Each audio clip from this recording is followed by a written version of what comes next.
Hello, folks. Welcome back to World War II TV, and what will probably be the last show before Christmas, but I may do a random one if I find a few moments sometime between now and then. But as Christmas drew near 80 years ago, Allied units were desperately fighting in the snow and ice of the Ardennes. The 7th Armoured Division were in action in St Vith. Gregory Fontenot, who's been on the channel a couple of times before, author of this fantastic book, links to purchasing it on the description below, will explain more about the action. I'll bring him in now. Good afternoon, Greg. How are you today?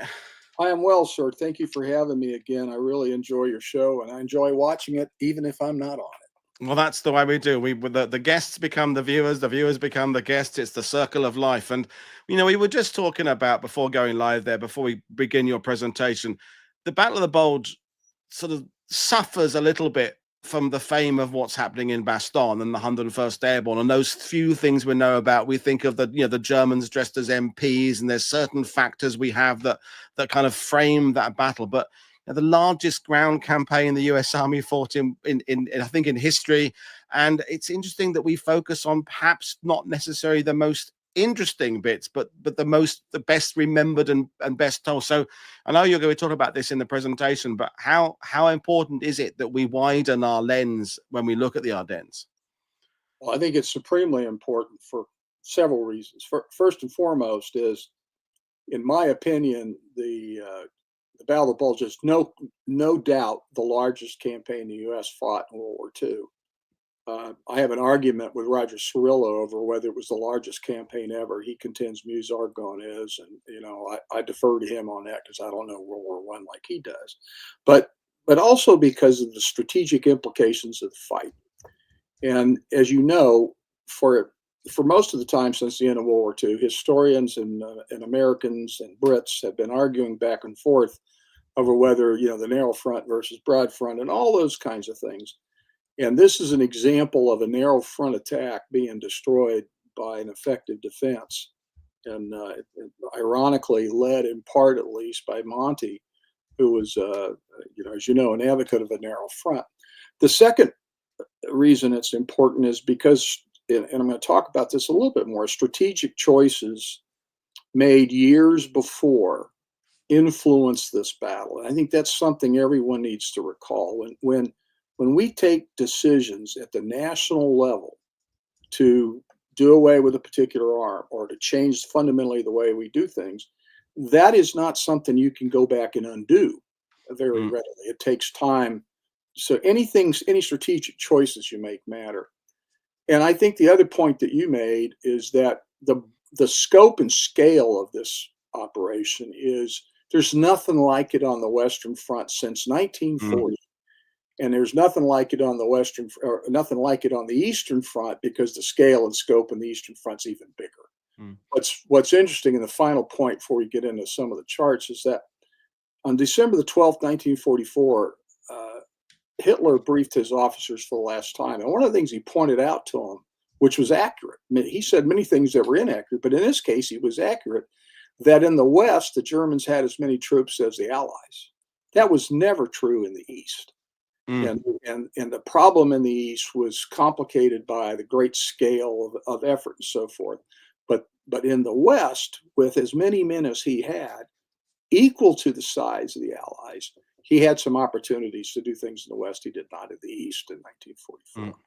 This photograph, by the way, is of the 7th Armored Division heading south towards Saint-Vith to retake the city in January of 45. But it shows accurately what the weather was like. 80 years ago, this very day, the 7th Armored Division was hanging on by its fingernails to Saint-Vith. About 11:30 tomorrow night in Europe, the last 7th Armored Division troops withdrew towards Vilsomme from Saint-Vith. If you go to the next chart, please. Will do. And notice at the top, for those of you who like to do accuracy, I made a mistake 75 years ago. It's actually 80 years ago. Transcendent and explanatory power of the United States. Absolutely right. Fighting qualities of the American soldier are shown, in my mind, in a way in the Bulge like no other opportunity. Not even D-Day, crossing the Rhine, all of those fights, as important as they are, this was one in which the Americans are outnumbered. fought the Germans to a standstill, gathered the forces to turn the tide, and did so. And that is quite a statement about the growth of the American army. One of the ongoing arguments, again, is the Germans were better than the Allies, and the Germans were particularly better than the Americans.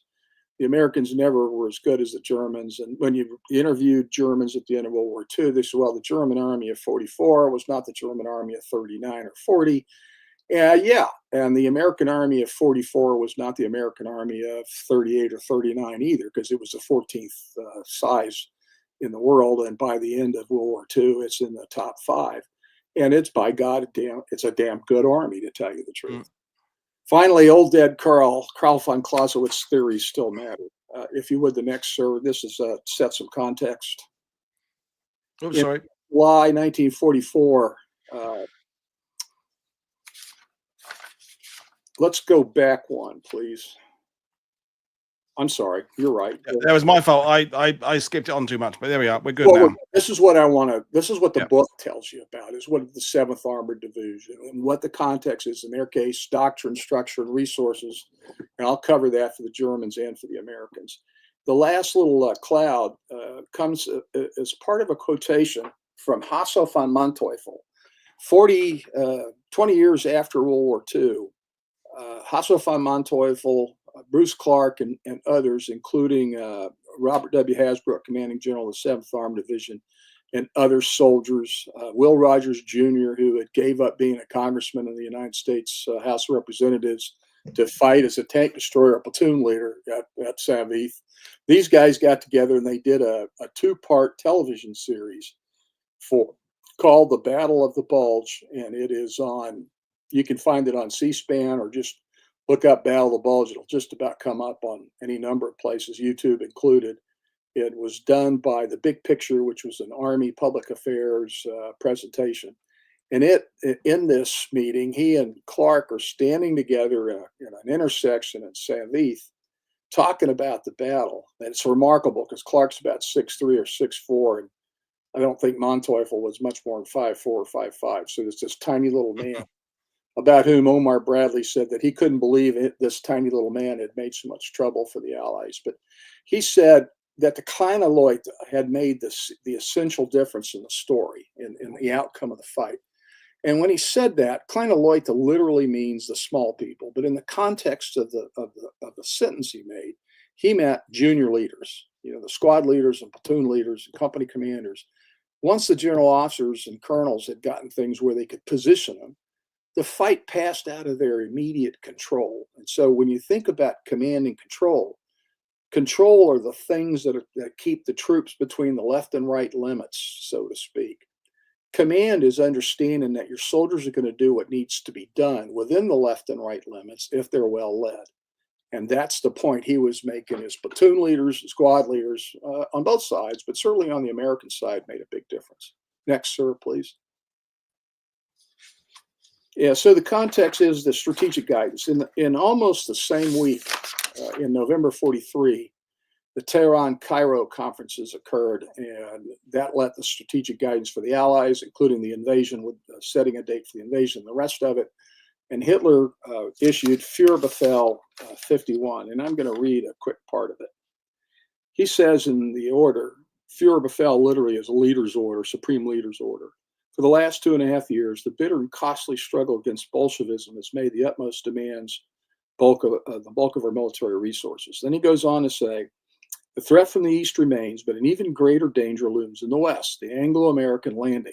In the east, the vastness of space will, as a last resort, permit a loss of territory, even on a major scale, without suffering a mortal blow to Germany's chance for survival. Not so in the West. And so he lays out the case for making the main effort, moving the main effort from the east to the west, because he can maybe still pull off a win by defeating the Western Allies and causing a rupture of the Allies, maybe even a second Dunkirk, if you will. Now, we know that didn't happen, but that was his guidance, and he issued that in November 43. So he's planning to move his main effort and to prepare a counteroffensive at some point in the West. And that's also classic German doctrine. Finally, or not finally, next in July 44, we break out. The Brits hold Caen. The Americans break out of Saint Lô. There's a pivot with what amounts to a southern or right flank envelopment. I said southern. Actually, we're heading north. I get confused thinking about Normandy. So when you say right flank, you're really not Yeah. flank. So we flank the Germans, and there's this race across France where the Allies culminate generally along the Siegfried line.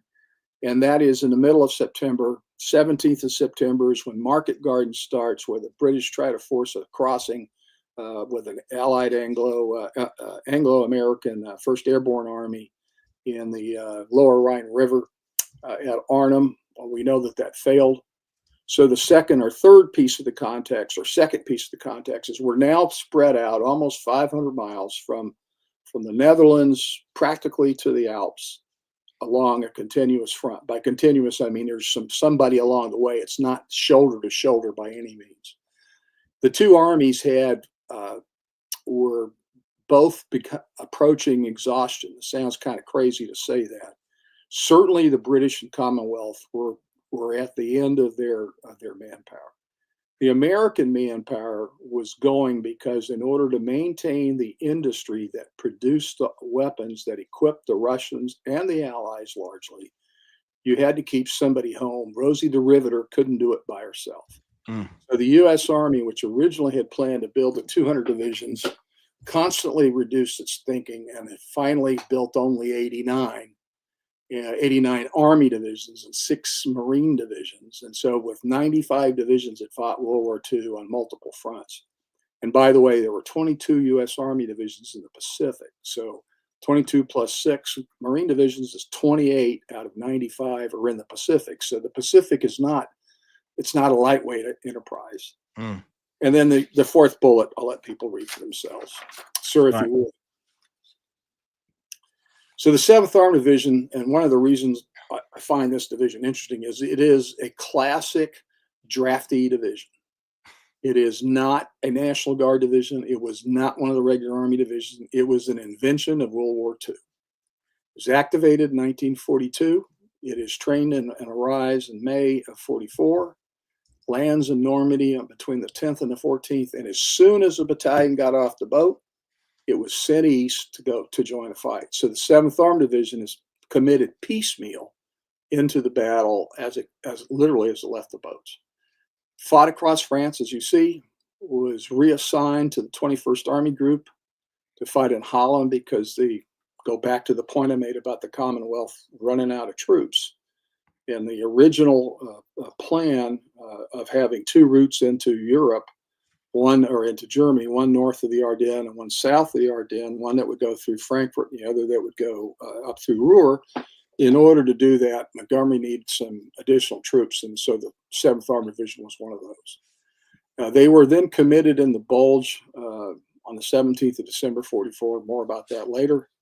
Fought across the rest of Germany, reaching the Baltic Sea in May of 1945. And when I interviewed General Robert W. Hasbrouck, the commanding general of the 7th Armored Division, and I interviewed him a very long time ago, 1984 to be precise, so you can tell how long I've been thinking about this. Hasbrouck actually drove his tank into the water of the Baltic to wet his tank as it had been wetted, so to speak, at Normandy. Next, sir. So the terrain, let's just take a second here. This map, as you can see, shows France, Belgium, Germany, and the Netherlands.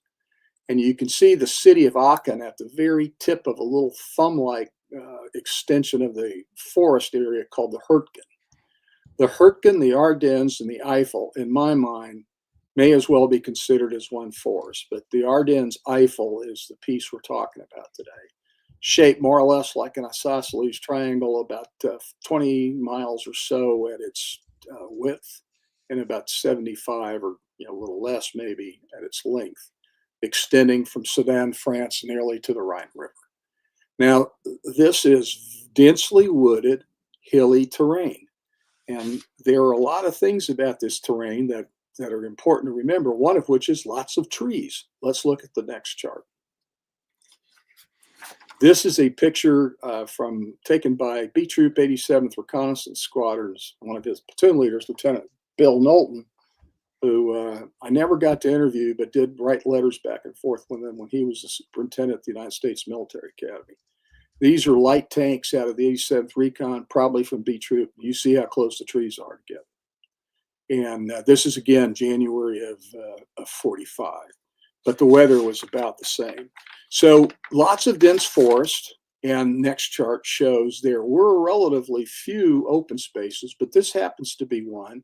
Looking across a valley from the east side of St Vith towards a ridge called the Prumerberg, which is what you see in the distance. This is from a postcard that came from Carl Wouters, who you probably know, Paul, who is a Belgian Dutch lawyer who is enthralled as I am with the Battle of the Bulge. Yeah. The last thing I want to show about terrain is the route map for the 6th Panzer Army, because it tells us a lot about the terrain. This is a Wegskizze Teil 1, Panzerverband. So it's a map sketch, sheet 1, Panzerverband, tank routes, and then there's a scale, and you can see the legend rather. And if you look at the 5 routes, the bottom route is E, and they go up to A. There are red lines or red parts of the route along each way, and those are the parts that are hard going for tanks. In essence, no going for the Tigers and tough to traverse for the Panthers. These are the routes for the 6th Panzer Army, which is north of Saint Vith, and we'll talk about that a little bit because they have to bounce off of these routes because they can't use them for all of the tanks along the entire distance. Just a quick comment about, we throw out the phrase like, oh, the terrible terrain of the Ardennes and the terrible logging tracks and the terrible the weather, which is all relevant, and you've said it yourself. But I've always felt that's a very binary, a very single-viewed approach, because terrible from one point of view can also be an advantage from other points of view. There are offsets in all types of terrain. You know, absolutely. You know, an open country can be crap if you're moving across it, but it can be great to defend. And the same thing applies to some of these things in the Ardennes. I find I kind of die a bit inside when I hear this terrible terrain bit, because I go, well, from whose point of view, in what situation? If it is terrible terrain, and I tell people as a tanker that there's all country is good tank country. Some tank country is better than others. This is not great tank country. But if the gringos think you're not going to use those roads because they don't look good to them, exactly. It's a great place to go. Go where you think they won't go, or where you believe they won't go, and you have some advantages. I'm interested in the terrain also because the German language, all language has discrete ways of describing terrain. In Germany, they're very precise about everything. So when you see Hohesfen, that's high marshes.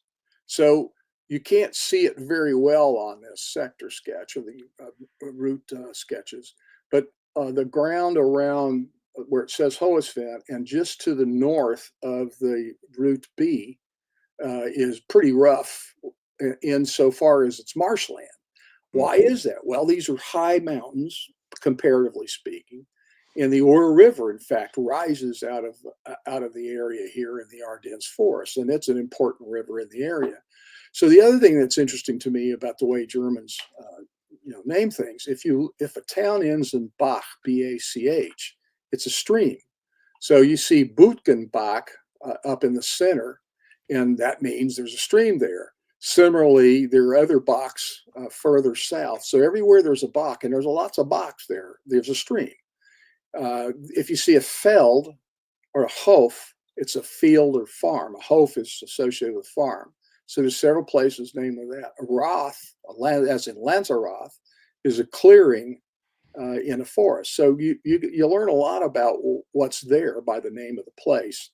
Further south, there's a number of towns that end in Scheid. And a Scheid is a ravine or gully. So that tells you something about the terrain. And this German sector sketch is quite good.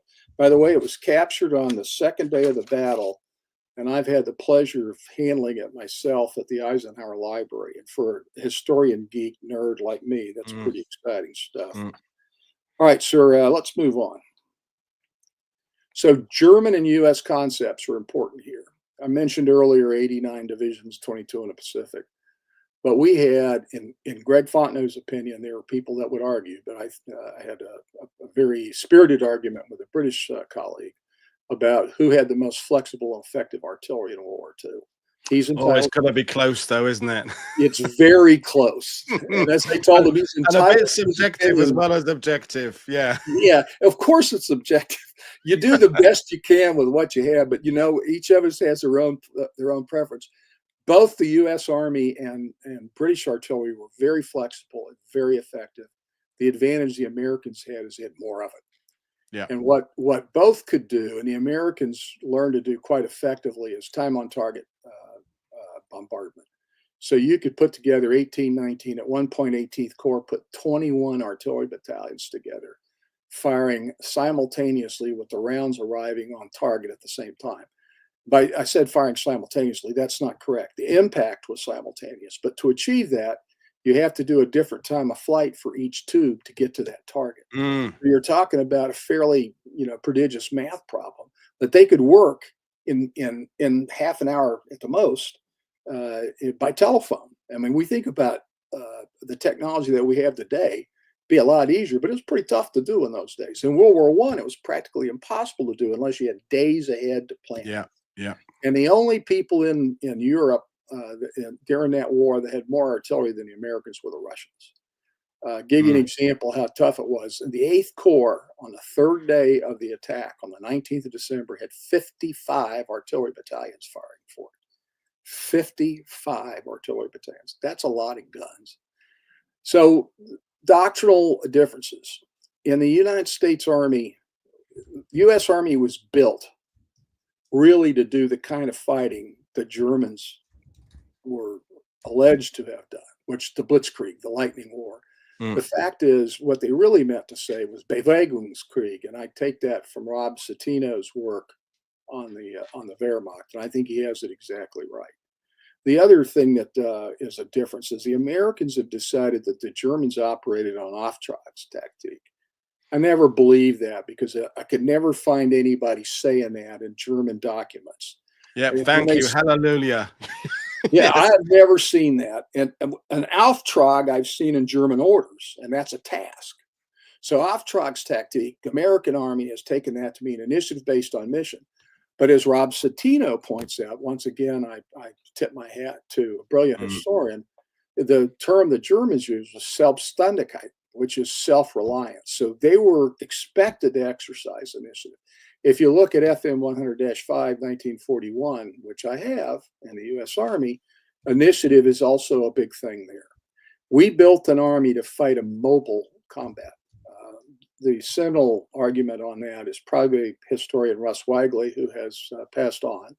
Weigley argued the United States Army was confounded by having two almost contradictory concepts. One, which is high mobility based on the frontier forces, the cavalry in the Indian Wars, and at the same time, attrition based. His argument was based on the fighting in the wilderness and the Civil War and the just wearing down the Confederacy. And I think both of those things are true. And somebody pointed out, I think Weigley, in fact, said it as well, is that attrition wins wars. I mean, Eisenhower wasn't ordered to go into the continent of Europe and seize Berlin. He was ordered to go into the continent of Europe and destroy the German forces. That's not a maneuver outcome. That is, however you have to do it, you destroy them. So the U.S. Army armor doctrines, and this is important for the 7th AD, they were designed to exploit penetrations made by the infantry. So our whole structure and doctrine was about offensive operations, highly mobile, and therefore our equipment and our organization followed. Please go to the next chart. I think I've covered some of this. U.S. tanks were inferior. Yeah, depends on who you ask. And once you got the Firefly in there, the British 76 millimeter tank gun, then you changed it. But the American tanks were built to do under three basic requirements. They had to go onto a break bulk carrier. That means they had to fit on ships that existed at the time. And we didn't have any roll-on, roll-off ships. They had to be able to travel on roads at high speed because Europe had lots of roads and we want to take advantage of that. And thirdly, we were going to use them not to kill tanks, but to exploit penetration. So we had a low velocity 75 millimeter main gun to go after command posts, rear areas, and bunker busting. And tank destroyers were going to kill tanks. Now, it turns out that German tanks generally had better tank guns until toward the end of the war. But you could still beat them by getting around on their flanks or attacking them from the rear. In fact, there's a great story in the 7th Armored Division, a soldier in a Greyhound, which is a light armored car, 37 millimeter cannon, got behind a Tiger tank in a forest trail and eventually killed the Tiger. Because when the Tiger would try to rotate the turret, it would hit trees on either side. And it couldn't, kill enough. It couldn't kill the guys with a machine gun. So they just kept banging away until finally they set fire to the Tiger. I don't know they burned the Tiger to the ground, but they certainly disabled it and it got on with it. The point is that no tank is indestructible, to include the Tiger tank. Yeah. U.S. Army won only by lavish use of artillery in greater numbers. Yeah, no. We certainly made lavish use of artillery, and that may have been decisive, and so that's part myth, part fact. But this is like saying it's cheating to bring a gun to a knife fight. And it's foolish not to bring a gun to a knife fight. So if you have artillery and you have lavish amounts of it, then use it lavishly by all means. Yeah. German infantry had far better and far more automatic weapons than their American opponent. Well, they did have more automatic weapons, and we'll come to that in a minute. That they were better is not so true. MG-42, for example, is cited as the best machine gun of World War II.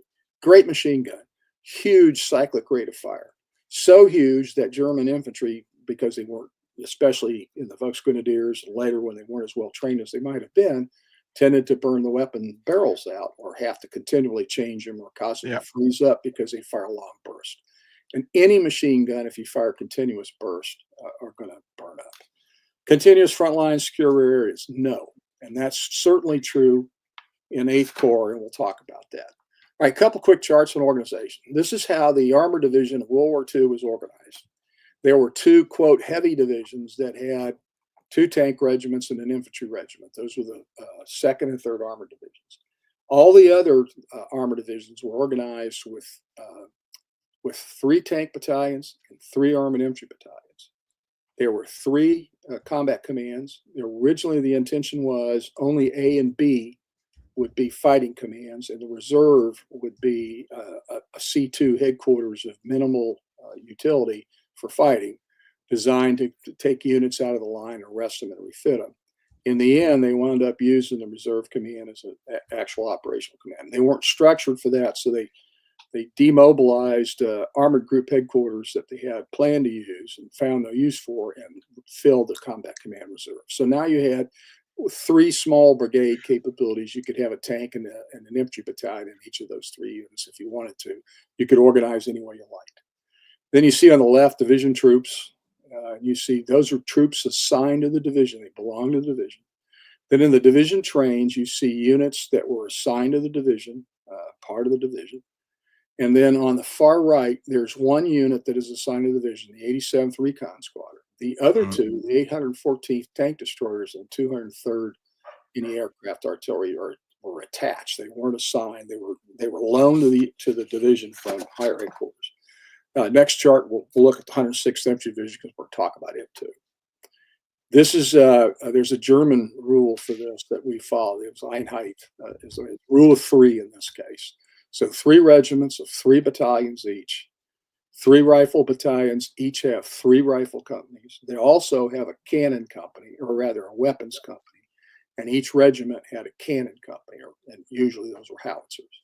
Then it had a division artillery. It had 3 DS battalions, direct support battalions, in this case, 105 millimeter self-towed artillery, 1 each for each of the regiments, and then a general support 155 battalion that could range across the entire frontage of the division. And then you had a scout company or scout troop, recon troop, which is the unit on the far right there. 81st Engineers were assigned, as were the units that you see down at the bottom. Next chart, sir.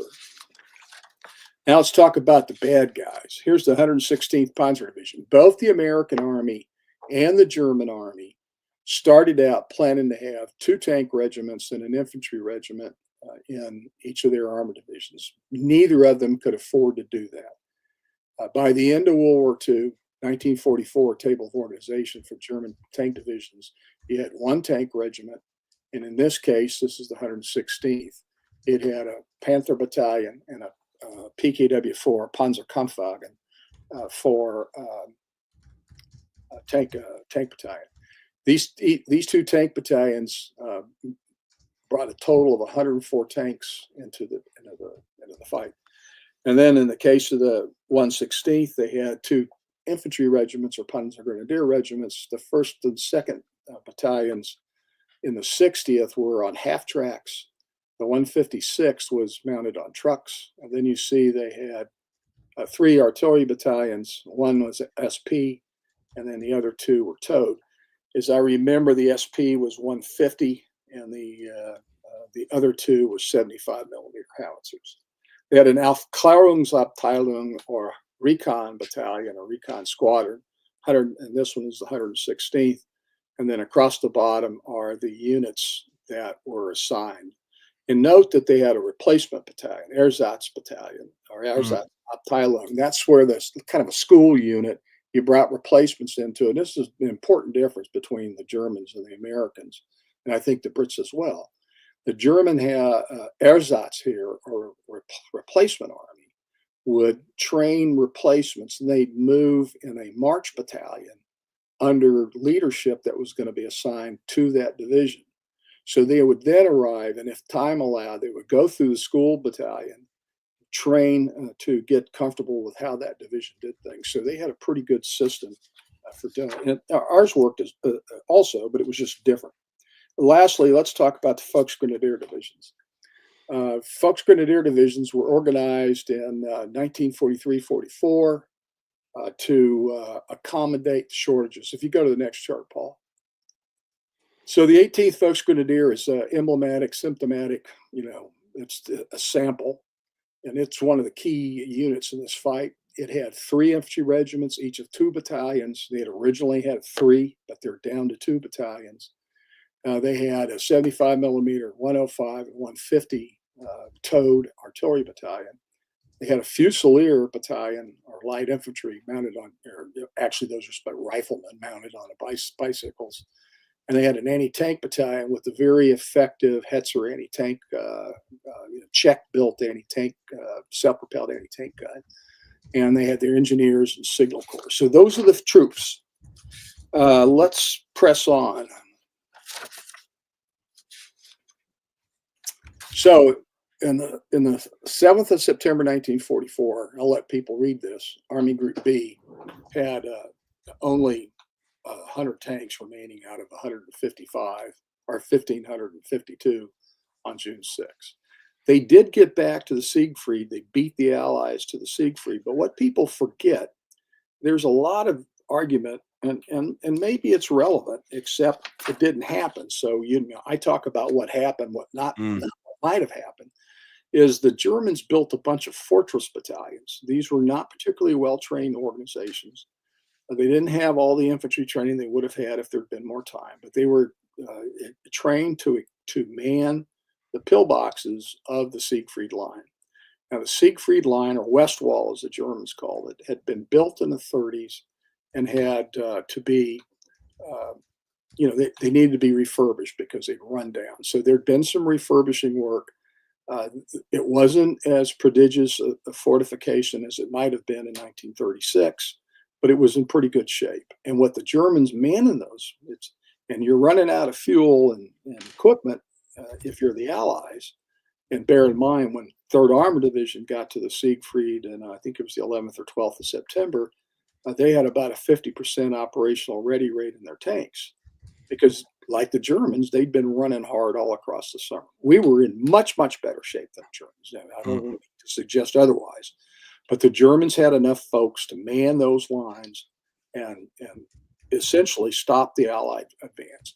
When you count in what happened to Market Garden and the absolute destruction of the 1st British Airborne and the failure to maintain the bridgehead, we paid a pretty big price for achieving fairly little, and we wound up about where we would have been anyway.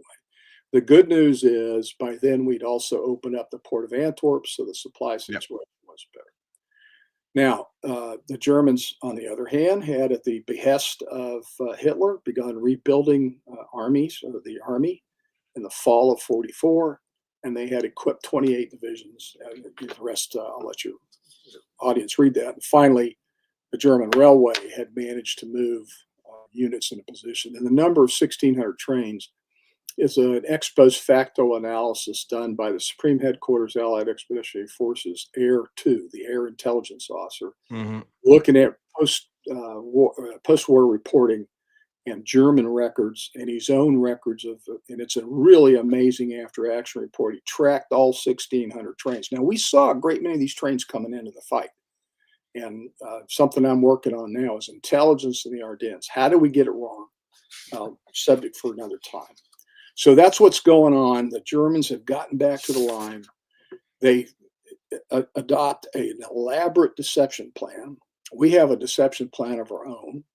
Our deception plan is to convince the Germans that the Ardennes forest is lightly manned.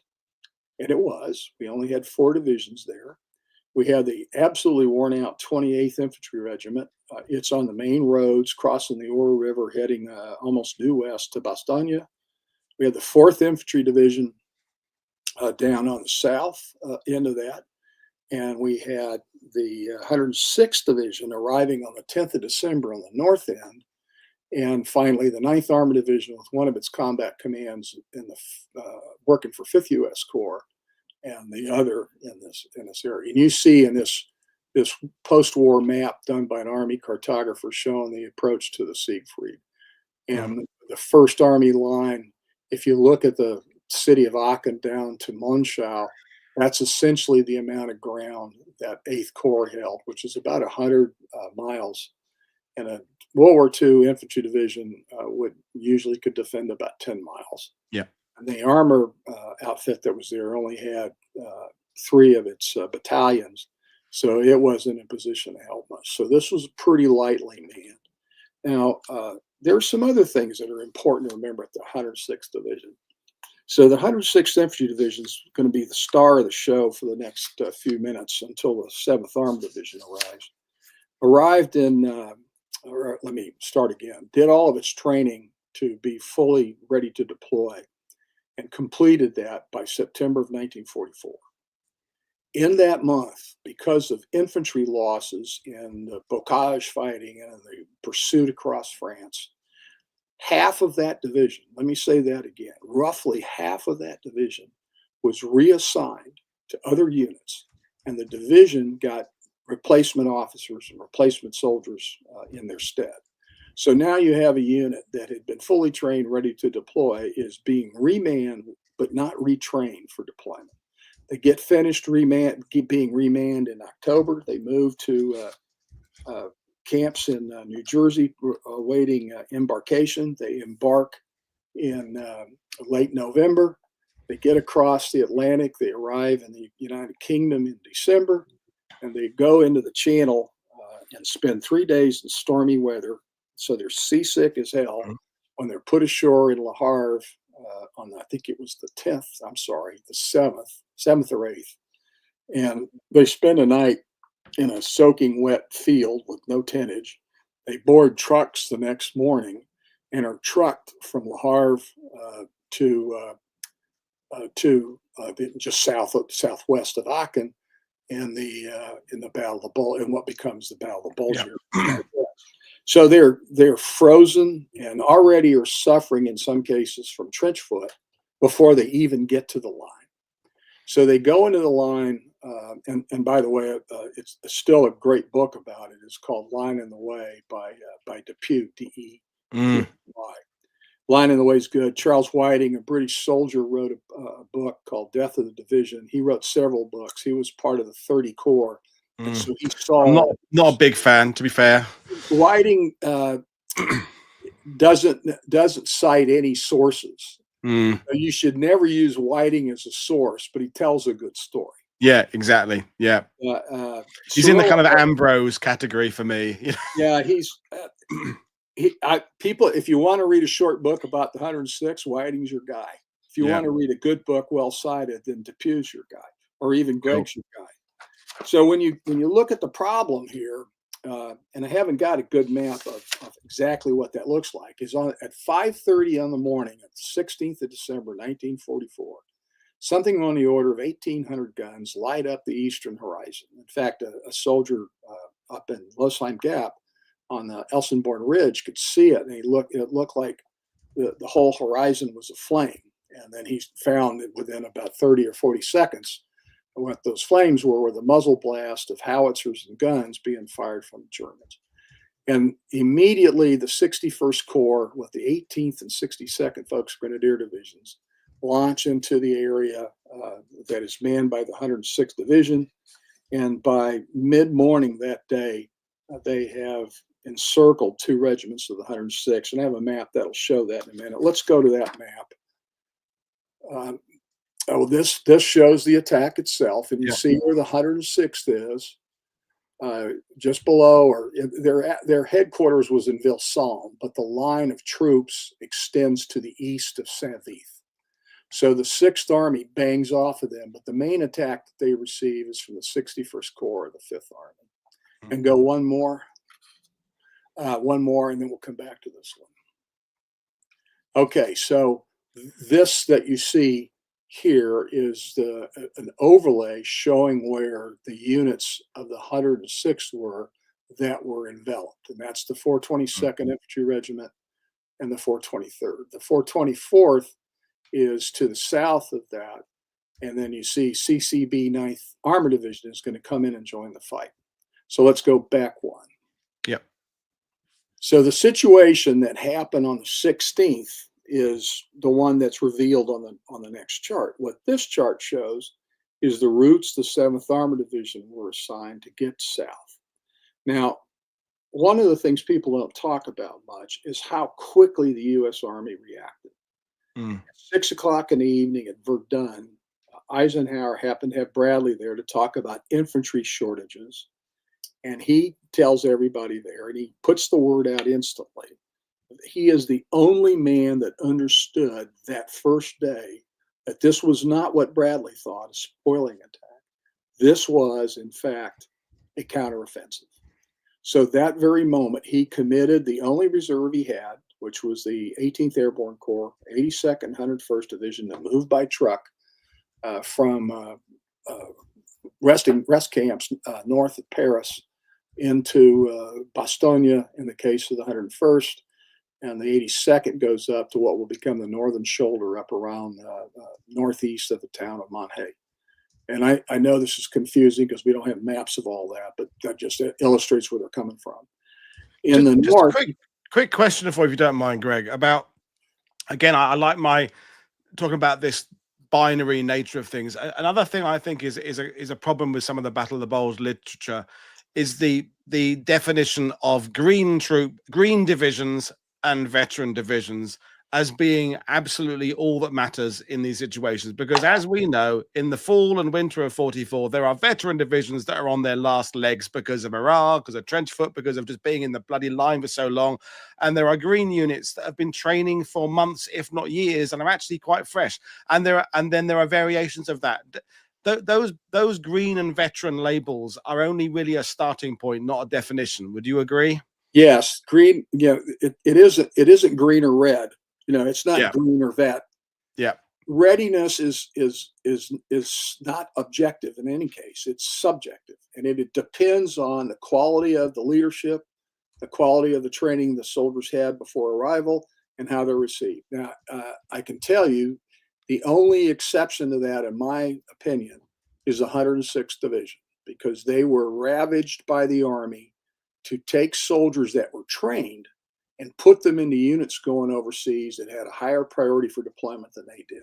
So if anyone has an excuse, and I don't think they do, I'm going to talk about that, for not being as well prepared as they might have been, it's the 106th Division.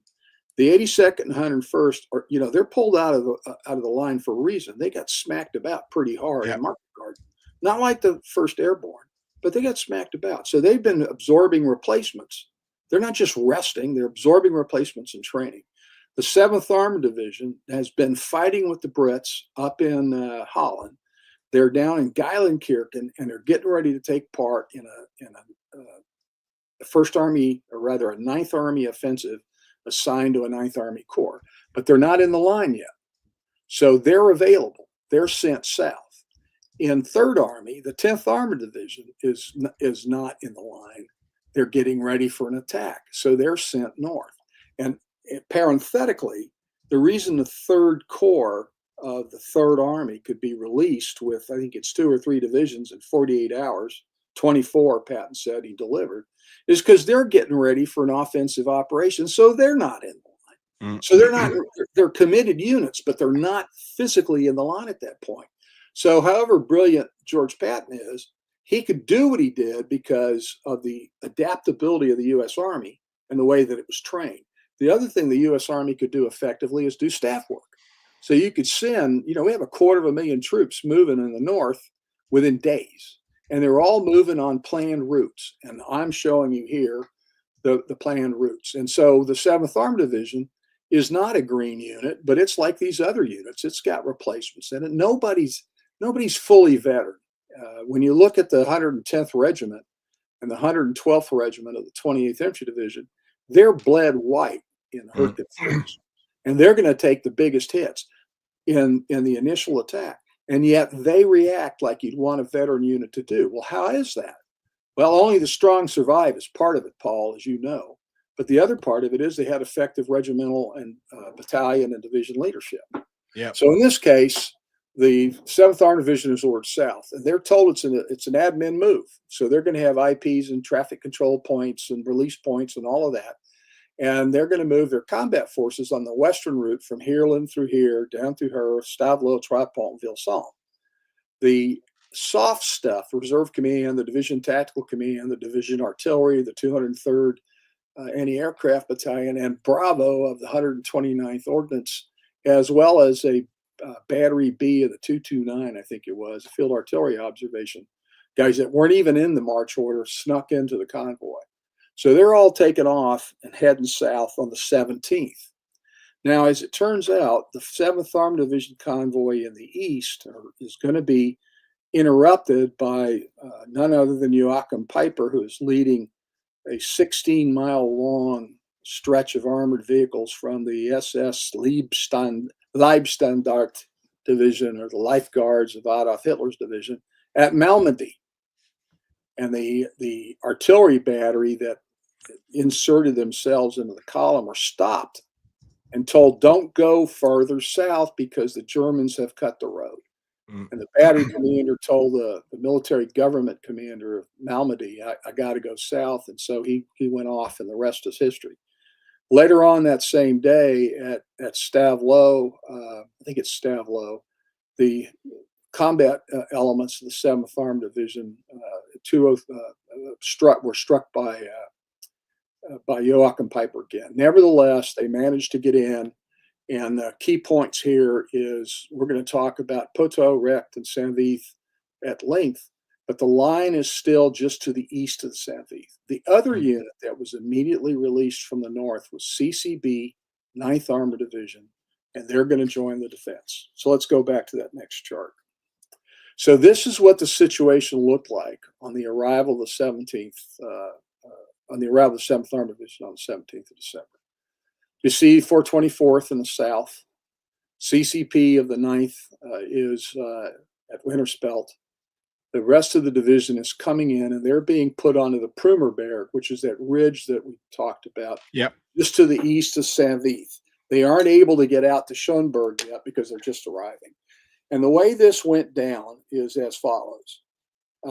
Bruce C. Clark, on the night of the 16th, General Robert Hasbrook told Clark, mount up, head out to Bastogne, meet with Middleton, find out what he wants us to do. Because the only order that Clark or that Hasbrook got was for Workshop, his outfit, to go south and do whatever 8th Corps told him to do.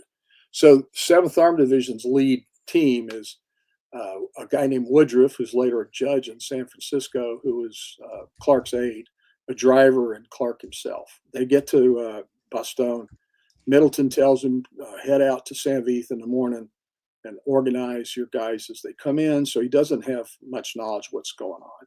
He arrives in Vilsalm at 7 o'clock in the morning, where the 106th, or rather St Vith, where the 106th Division headquarters is. And Alan W. Jones, who is the commander, tells him, hey, I need you to get out there right now and counterattack to relieve the 2 regiments I have in the Schnee Eifel that have been surrounded. And he says, well, not going to happen because my guys weren't supposed to start moving. I think it was 4:30 in the morning, and one column started at 7. So they weren't going to arrive till the end of the day. As they arrive, though, Clark is able to help Jones organize his own reserve, which is really only 2 engineer battalions, 168th and the 81st. The 81st is his own engineer battalion, and the 168th is a corps engineer battalion. These 2 colonels, Nungesser and Riggs, do one heck of a job with engineers fighting as infantry. When they get out to the Prummerberg, Clark has the S3 of one of the infantry battalions on the road as it goes into Prummerberg, sending units off into the ridge.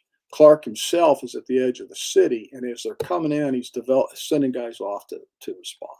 And so what he's doing is he's a traffic manager, and his coordination for him is go down the road till you see this big engineer battalion commander. Riggs was, well over 6 feet tall, and he'll tell you where to go. And so what you have is platoon leaders dismounting, and once they get into the ridge, walking their platoons. They're all mounted on tanks or half tracks, but walking them into position so that they can get them where they need to be. Hasbrook, or rather, at this point, Clark makes the statement that the job of a general in this kind of thing is to keep the confusion from being disorganized. Now we're coming up on an hour, and I don't want to, go much past that, but I want to take a couple of seconds here because this is the first part of the fight. We've only covered 2 days of this fight because it took so much time setting context. But what's going to happen here is, I hope those that are tuning in or will tune in will see that first and foremost, there is no such thing as a continuous front line of World War II. This notion of continuous lines, and people talk about that all the time as if somehow that's a fact, and it isn't a fact. There were long gaps between units. There was just no other way to do it. But William Nance made that same point a couple of years ago when he did his cavalry groups presentation about the Ardennes, is they're all stuck in little almost penny packet formations, but they're effectively making a line, but it isn't really a line. That's right. And then we haven't talked about the 14th Cavalry Group, and they're a much maligned unit unfairly. As the 14th Cavalry themselves pointed out, they were in what they were in these little bowls. Yeah. And the cavalrymen called them sugar bowls because it was going to be sugar for the Germans. And they went down fighting, but they went down pretty hard. And I haven't spent a lot of time talking about it because there just isn't enough time. I mean, you can talk about the 14th Cavalry at length. And I have a friend of mine who's writing a book about the 14th Cavalry, and I hope it gets published. Because the regimental commander, or rather group commander, Devine, and the 2 squadron commanders, Damon and Ridge, are interesting people, and there's not much written about them. Devine is supposed to have fallen apart, combat shock. There's a good case to be made that what really happened to him is he suffered concussion in Manderfeld, Belgium, when a near miss from a howitzer round. Ridge, on the other hand, left a couple of days in the fight, said, I'm going for ammunition, and never came back. So it turns out the Army, in fact, relieved Devine and Ridge. Damon later on gets relieved, but Damon's behavior throughout the fight is above reproach. And so bad things happen to good people, and that's a good story. I do want to take just a second to make a comment or two about patrolling. The United States Army, and this is a hypothesis, I am not yet in a position to prove this to you, was good at a lot of things in World War II. It was not very good at patrolling. If you think of a patrol as get a bunch of guys together and go out and look at something, That's not a patrol. That's, that's some boys out for a hike. A patrol needs to have clear objective. What is it I'm out here to do? If it's a reconnaissance patrol, you're going to someplace that is of interest to the commander and will establish an essential element of information, which is the doctrinal term for this is important. I need to know about it. So if you go to a road junction and you want to know what the road junction is capable of supporting in terms of equipment, or you want to know if there's an enemy there, then that's one kind of patrol. If you're going to go on a patrol for a quote combat patrol, then that's going to be organized fundamentally differently. And the Army wasn't very good at that. There's a book called Frontline Intelligence, published in 1946 by some military intelligence guys who talked about how to manage reconnaissance patrols. It's that can be found in a couple of places. But anyway, let's go back to the 106. The 106 was not good at patrolling. They got in to the Schnee-Eifel. One of their soldiers said that Schnee-Eifel, as far as he could understood, stood for hell of a lot of snow. And and it did. It was the coldest winter, deepest snows. I mean, all the hyperbolic terminology you could come up with for bad weather applied at this time. And so it was really hard going. And these guys were already cold and wet and miserable and sick from the storm and the channel.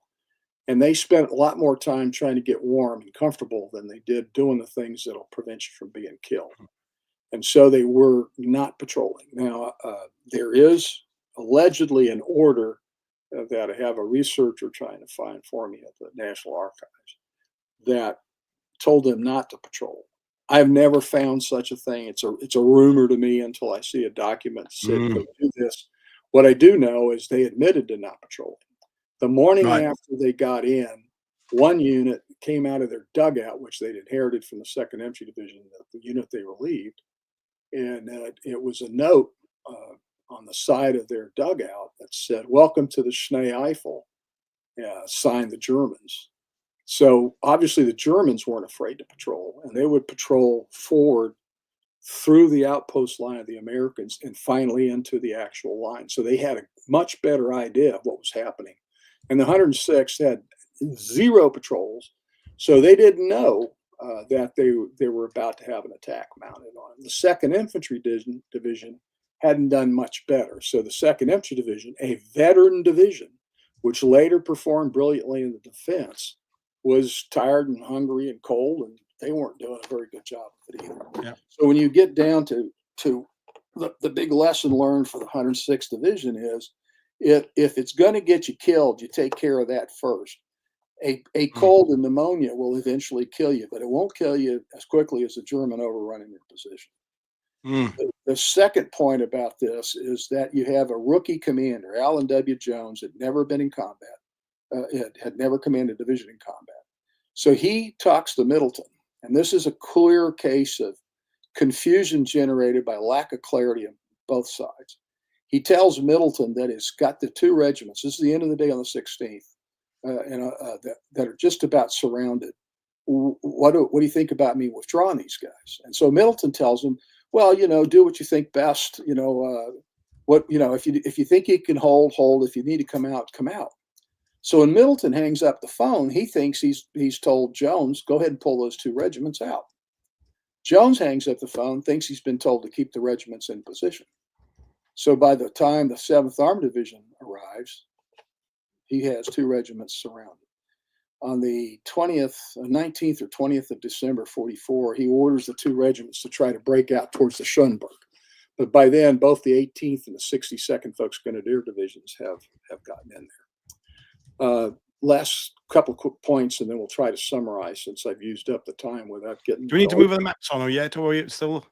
Sir? Do we need to move any map slides on, or are we still okay? Yeah, we're okay for now. I want to make a couple of quick comments about some of the characters. One of the most brilliant general officers to come out of World War II was Bruce Clark, who later on commanded a corps in combat in Korea. He was the 7th Army, U.S. Army Europe commander. Those were 2 separate commands, by the way. And he was a fine gentleman. I spent some time with him back in 1984. And he was a correspondent. Anytime you got if he had a correspondence relationship with Bruce Clark until the day he died, he would inundate you with letters on his thinking about what he was. It was hard to get him to think about World War II because he's more worried about what he thought about the Army this day. Bill Hogue is the other guy, and Hogue and Clark are interesting armor officers because they're engineers. In the interwar period, there were two parts of the Army that I think were really talking innovation and really thinking outside the box: the airborne forces and the armor guys. And so both of those tended to attract people that wanted to think that way. Bill Hogue is a brilliant engineer. He helped organize the 9th Armored Division. As the 9th Armored Division was organizing, he was sent to help build a section in the Alcan Highway. He did that. Then he was going to go back to the 9th AD. Instead, they sent him to organize, train, and use a special engineer brigade to clear obstacles at Omaha Beach, which he did quite well. And then finally, he was released to the 9th Armored Division. He commands CCB, brilliant in this fight. He crosses the Remagen Bridge. It's his outfit that seizes the Remagen Bridge. He, too, commanded the same corps that Clark did after Clark, I Corps, and commanded in Europe as well.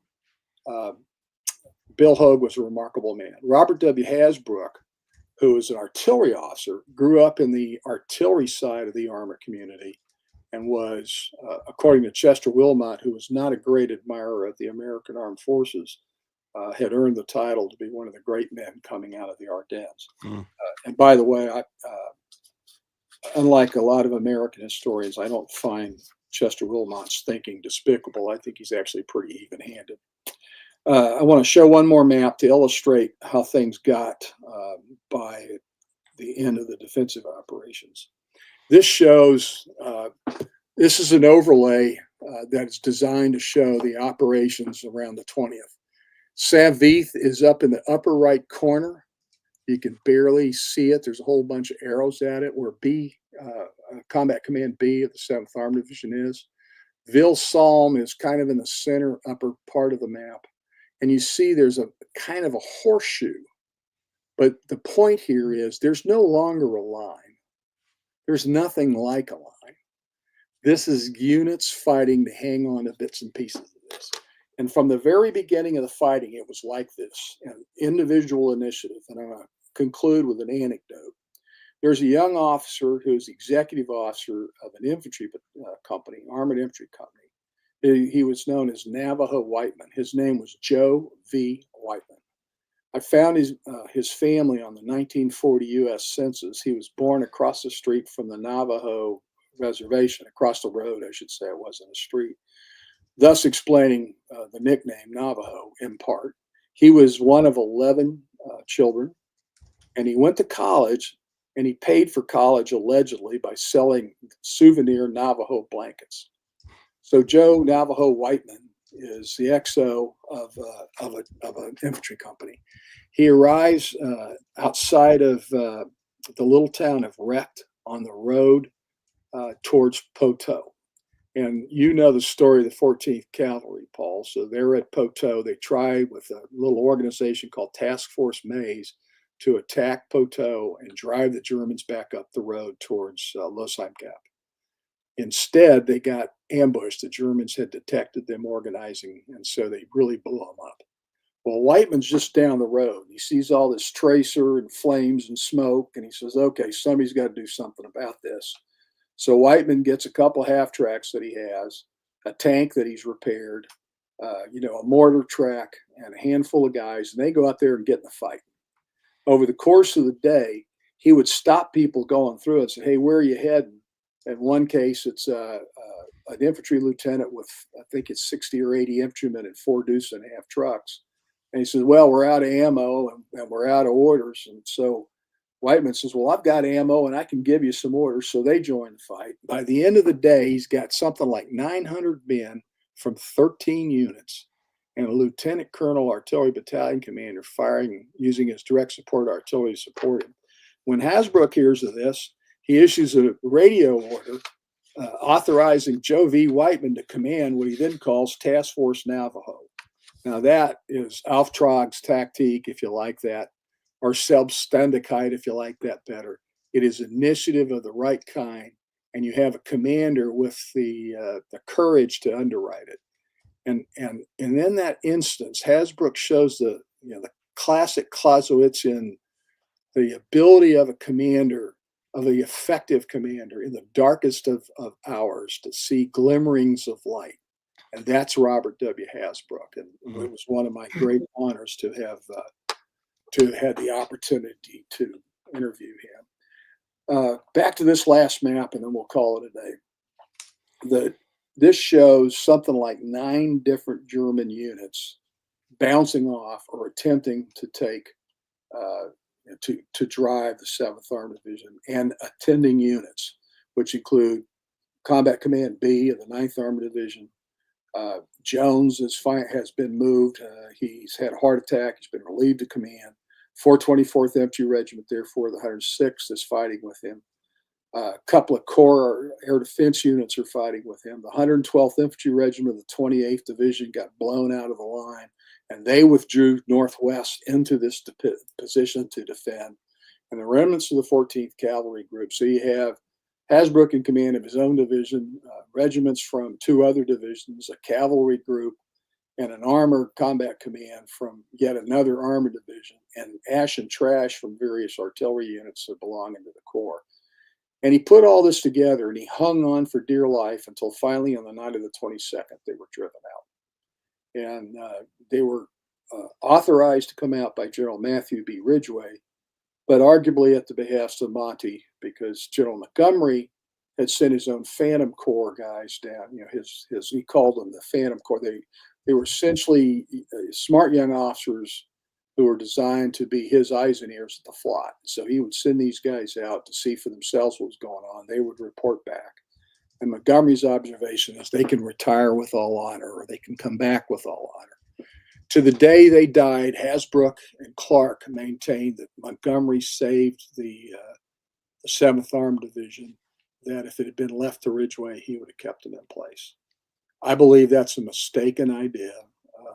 When I originally set out writing about this some 40 years ago as a master's thesis, I actually set out with bias, which I'm sorry to admit, but it was true. I believed that Ridgway had mishandled it. And when I did all the research to include all of Ridgway's work, I found that I was wrong. And what you find with Matthew B. Ridgway is that Ridgway was one of those rare kinds of officers who are not defined by an early experience. He is actually better at the higher echelon than he was at the previous echelon. You look at him as a division commander in North Africa and Sicily, it's okay performance, not inspiring. But when you look at him in Normandy, it's an inspirational performance that the 82nd turns in, and in large measure due to the quality of troops, but also the quality of leadership, including Gavin, who was in the 82nd at that time. Ridgway goes into the 18th Corps. He's never really had anything to do with army units, and he gets it wrong in the early going. But his classmate, Bill Hogue, straightens him out on what's going on when he goes forward to visit the unit. And from there on, you can see a change in the way Ridgway managed the fight. When he goes to 8th Army in Korea on the death of Walton Walker, within a couple of weeks, he turns the 8th Army around, which had been in full retreat, and restores the front in Korea, and in fact begins to retake ground. So Matt Ridgway, in my mind, turns out to be one of the finest officers the U.S. produced. I'm looking forward to John McManus's biography of Ridgway that is due in the next 18 months or so. Yes, John and I have spoken about that, and one of the things that I think he will argue is there was a parochial attitude of Hasbrouck and Clark about Ridgway.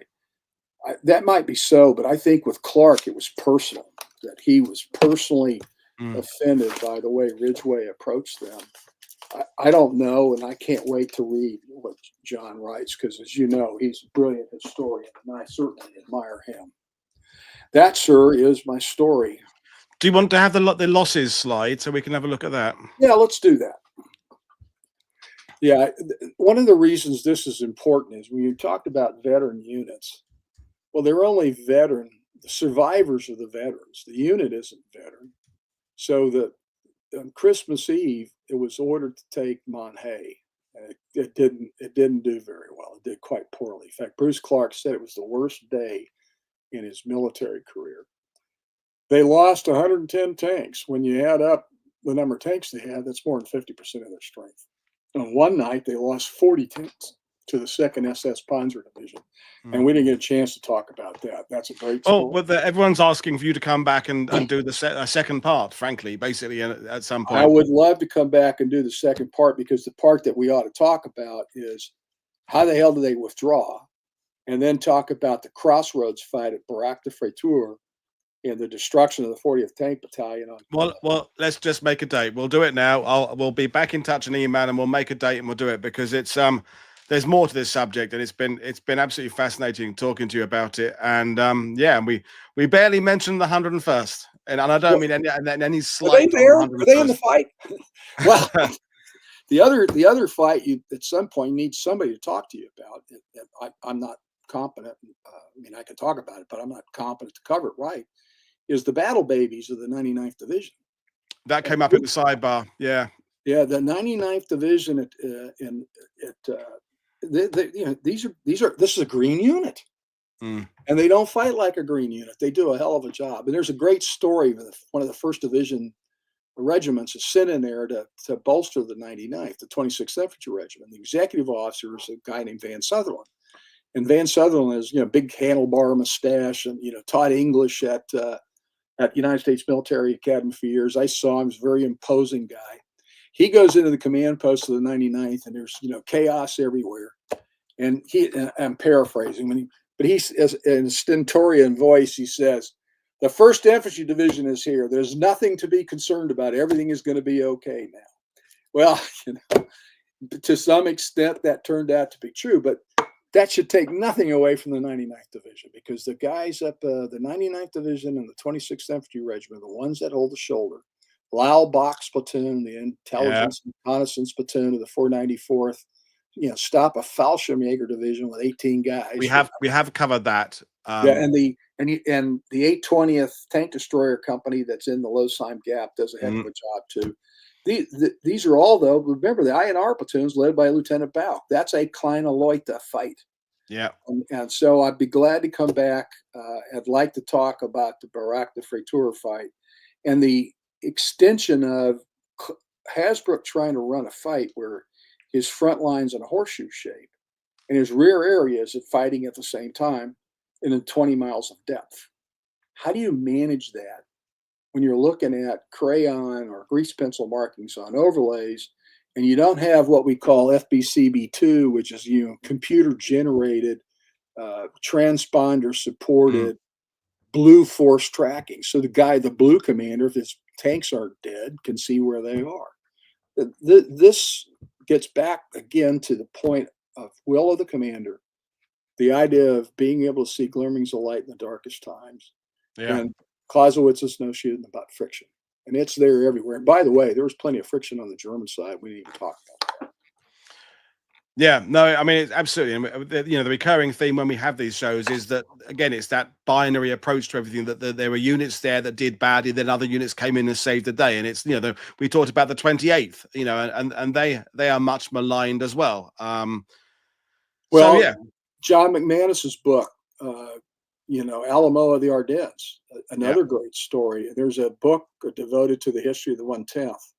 They fought to save Bastogne, or I forget what the title is right now. But there's enormously fun stories, and let's not overlook the arrival of the 30th Corps' armor on the Meuse River crossings, and the Brits lose 1,500 soldiers in this fight. So this was an American fight, but not without help. General Bulge came on a year and a half ago. He's pretty praising of what the British did in that. I as a Brit, I'm not going to claim that the British role in the Battle of the Bulge was over what it was. It was small, but I think that small involvement was important. And what it did is, if this thing had gone further south than it did, we would have had the Germans would have had a hard time making the crossings that would get into Antwerp, because the British backstopped it. Montgomery for all the arrogance of the little man and the small-minded behavior sometimes, was a brilliant general.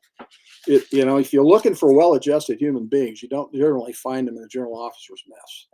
Yeah, no, there's very few I'd want to spend an evening in the pub with, but exactly, organizing an army, there's different qualities, isn't it? It's yeah. So, well, Greg, we'll let things go. I will wish you a happy Christmas, but I will be in touch with an email later on when we can work out a suitable date sometime in the next, I don't know, a couple of weeks or so. But a part 2 would be fantastic. And to everybody watching this, and to Greg, and to those viewers and who are watching it now and watching it later, Merry Christmas, season's greetings, whatever your preferred greeting of choice or announcement of choice is. But thank you, everybody, for your support this year. Thank you for watching. Buy my guest's books. There's my copy of Greg's book again, Lost and Redemption at St Vith, and we'll do a part 2 whenever we can. So, folks, see you next time. This is Paul Woodad for World War II TV saying enjoy the rest of your day. Bye. Thanks, Paul.